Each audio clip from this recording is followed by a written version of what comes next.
तो देखू ये हमारे गांव के स्कूल है।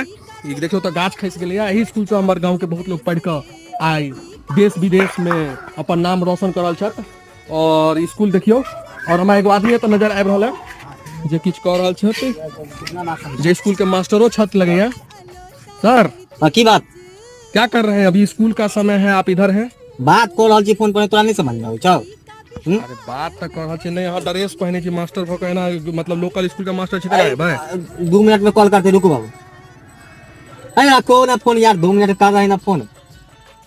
ठीक है रखो, रिकॉर्डिंग कर छी। हां नहीं रिकॉर्डिंग नहीं करल छी, काल नहीं करो, रिकॉर्डिंग आई त अगला बंद कर दियो। रिकॉर्डिंग नहीं करल छी। एखन स्कूल के समय छै यो, स्कूल के समय में यहाँ फोन से बतिया के सरकार थोड़ी पाई द रहल है। अरे सरकारी ऑफिस से फोन चलैया ना तो बतियाई चलिया। सरकार ऑफिस में के बाबू के, बाबू सोना सरकार के है। अरे हां बाबू सोना सब मानै छै आगा के अथी अफसर सब, नहीं बुझबै? सब बुझ रहल छी, सब बुझ रहल छी। आगा